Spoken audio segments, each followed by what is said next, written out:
2-3 दिवस झाले पाऊस पडतोय पूर्वमोसमी, प्रचंड नुकसान आहे. नागपूर जिल्ह्यातील नुकसान, महाराष्ट्रभर नुकसान आहे. पंचनाम्याचे आदेश दिले का? दुसरं मदतीचा निकष 3 हेक्टरवरून 2 हेक्टरवर केलेला आहे, त्याच्याबद्दल सांगा. महाराष्ट्रामध्ये मे महिन्यामध्ये आणि जूनच्या पहिल्या आठवड्यामध्ये अपेक्षित नसलेला पण काही ठिकाणी आता मोठ्या प्रमाणावर नुकसान होणारा पाऊस या ठिकाणी पडलेला आहे. खरं तर आपल्याकडे जूनच्या 15पर्यंत पाऊस येतो. नुकसान झालं आहे त्याची नुकसान भरपाई देण्याकरता माननीय मुख्यमंत्र्यांनी पंचनामे करण्याचे आदेश दिले आहेत. मोठ्या प्रमाणावर काही नुकसान झालं आहे. काही बागायती नुकसान आहेत, कांद्याचं आहे, विदर्भातील आणि सर्वच महाराष्ट्रात नुकसान झालं आहे. या नुकसान भरपाई करता प्रत्येक कॅबिनेटमध्ये हा विषय येतो. माननीय मुख्यमंत्र्यांनी स्पष्टच त्या ठिकाणी एक धोरण ठेवलेलं आहे की मंत्रिमंडळाच्या बैठकीमध्ये पहिला विषय हा पूर परिस्थिती, पाणी टंचाई या सर्व विषयावर असतो. त्यामुळे मागच्याही बैठकीत मंत्रिमंडळाच्या सविस्तर चर्चा माननीय मुख्यमंत्री देवेंद्र फडणवीसजी, उपमुख्यमंत्री एकनाथजी आणि अजितदादा आम्ही सर्व मंत्रिमंडळाने सविस्तर 1.5 तास चर्चा केली. आणि या 1.5 तासाच्या चर्चेमध्ये केंद्र सरकारचे आपत्ती व्यवस्थापन, मदत पुनर्वसनाचे नियम असतील, राज्य सरकारचे असतील, त्यात काय सुधारणा करायच्या आहेत, काही जे पडलेली घरं आहेत, वाहून गेलेली घरं आहेत, त्यांना नवीन घर कसं द्यायचं, आपले जे खावटी आहे 10,000 रुपये ती 5,000 रुपये होती, ती 10,000 रुपये करण्याचा निर्णय.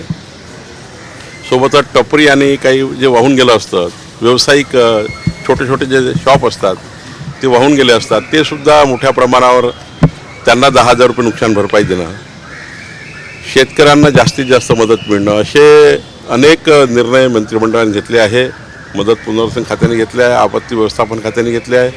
आणि माननीय मुख्यमंत्र्यांनी मागच्या कॅबिनेटमध्ये हे सांगितलं की पुढच्या कॅबिनेटपर्यंत संपूर्ण राज्याचं काय काय नुकसान झालं याची सविस्तर आराखडा मंत्रिमंडळाकडे येईल. आणि माननीय मुख्यमंत्री, जसं मी पहिलेच सांगितलं की पहिले जो सब्जेक्ट असतो मंत्रिमंडळाच्या बैठकीचा की मदत पुनर्वसन आणि आपत्ती व्यवस्थापन आणि पाणी टंचाई या संदर्भाचे विषय, मला वाटतं या विषयामध्ये बऱ्यापैकी महाराष्ट्राच्या जनतेला नुकसान भरपाई मिळेल. 2 हेक्टरवर निकष केलेले आहे मदत वाटपाचे. NDRF म्हणजे केंद्र सरकारच्या निकषाच्या बरोबरीचे सारे निकष आहे, राज्यांनी उलट वाढवलेले आहे. आणि त्यामुळे कोणताही निकष हा कुठलाही बदल नाही. फक्त या ठिकाणी जास्तीत जास्त लोकांना जास्तीत जास्त मदत मिळेल ती या ठिकाणी घेण्याचा निर्णय शासनाने घेतलेला आहे. मला वाटतं याच्यातून जास्तीत जास्त लोकांना मदत मिळणार आहे. सरकारी पदावर असणाऱ्या लाडक्या बहिणी ज्या योजनेचा लाभ घेतला त्याच्यावर काही कारवाई केली जाणार? आता त्यांचे तर पहिले एक तर त्या जे काही जास्तीत म्हणजे लाडक्या बहिणीच्या नावाने ज्या कर्मचाऱ्यांनी असं करायला नको होतं, 1,500 रुपये महिन्याकरता आपण त्या ठिकाणी सरकारी सेवेत असलेल्या नोकरदारांनी, बहिणींनी ते परत करायला पाहिजे. शासन वसुली करेलच. काही खात्यांनी चौकशी सुरू केली, काही खात्यांनी कारवाई सुरू केली. पण एकंदरीत ज्याच्या करता आपण ही योजना आहे, ज्या समाजाच्या शेवटच्या व्यक्तीकरता योजना आहे, आमच्या लाडक्या बहिणीकरता योजना आहे, त्या योजनेचा फायदा कुठल्याही योजनेचा राज्यामधल्या लाडकी बहीणच नाही, कुठल्याही योजनेचा फायदा सरकारी कर्मचारी किंवा जे आपण काही ना काही कमवतो आहे, चांगल्या परिस्थितीमध्ये आहोत, त्यामध्ये घेऊ नये. पण घेतलेला आहे तर त्याच्यावर कारवाई नक्की होईल. शरद पवार म्हणाले की राष्ट्रवादीच्या एकत्रीकरणाचा कुठलाही प्रस्ताव सुरू आहे, असं ज्यांना विचारलं तर ते म्हणतात की मला याबद्दल काही माहिती नाही. माझी माहिती अशी आहे की अजून काही चर्चा नाही आहे. जसं तटकरे बोलले की जिची चर्चा सुरू नाही आहे ज्या विषयाची, त्या विषयावर टीका टिप्पणी करून किंवा त्या विषयावर टिप्पणी करून कुणी त्या ठिकाणी संभ्रम तयार करताय किंवा टिप्पण्या करतात आहे, हा विषय चर्चेला आला नाही किंवा मला वाटतं त्यांच्यातही चर्चा या विषयात सुरू नाही. शेवटी त्यांच्या पक्षाचा तो प्रश्न आहे. पण माझी माहिती जी आहे, एक राज्याचा भाजपाचा अध्यक्ष म्हणून मी काही माहिती मला असतं, अजून राष्ट्रवादीच्या एकंदरीत विलिनीकरणाची कुठलीही चर्चा आमच्या कानापर्यंत आली नाही. कृषी मंत्री कोकाटे यांनी पुन्हा वादग्रस्त वक्तव्य केलं. कृषी मंत्रालय म्हणजे ओसाड गावची पाटील की दादांनी मला दिली असं ते म्हटलं. याबद्दलचा निर्णय अजित पवार साहेबच करू शकतात. मागच्या वेळी त्यांनी आपल्या मंत्र्याची बैठक घेऊन आणि माननीय मुख्यमंत्र्यांनी आमच्याही मंत्र्याची बैठक घेऊन आणि एकनाथ शिंदेंनी त्यांच्याही मंत्र्याची बैठक घेऊन समाजाला वाईट वाटेल असे कुठलेही अपशब्द किंवा असा वाक्यप्रचार होऊ नये आपल्या मंत्रिमंडळातल्या कुठल्याही मंत्र्याकडनं, जेणेकरून समाज मन दुखेल, जेणेकरून शेतकऱ्याच्या जखमेवरचं मीठ तोडलं जाईल किंवा समाजाला वाईट वाटेल असं कुठलंही वर्तन मंत्र्याकडनं अपेक्षित नाही, अशा सूचना आम्हा सर्वांना दिलेल्या आहेत. आता कोकाटेजीबद्दल जे काही बोलले आहेत ते अजितदादा इथे विचार करतात. प्रताप सरनाईक काल बोलताना बोलले की मुंबईमधली बोलीभाषा आता हिंदी होत चाललेली आहे दिवसेंदिवस. असं आहे की त्यांच्या बोलण्याचा अर्थ काय होता, लावला काय, याच्याबद्दल तुम्हाला बघावं लागेल.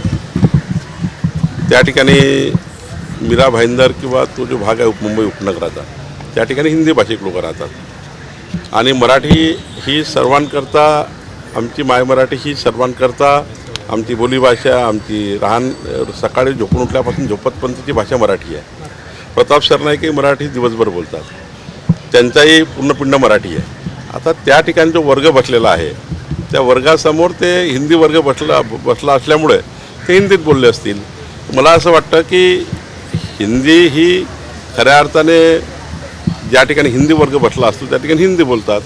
मराठी तर या महाराष्ट्रातल्या मराठी भाषेला अभिजात दर्जा आपण आपल्या महायुती सरकारने आणि NDA सरकारने माननीय मोदीजींनी दिला आहे.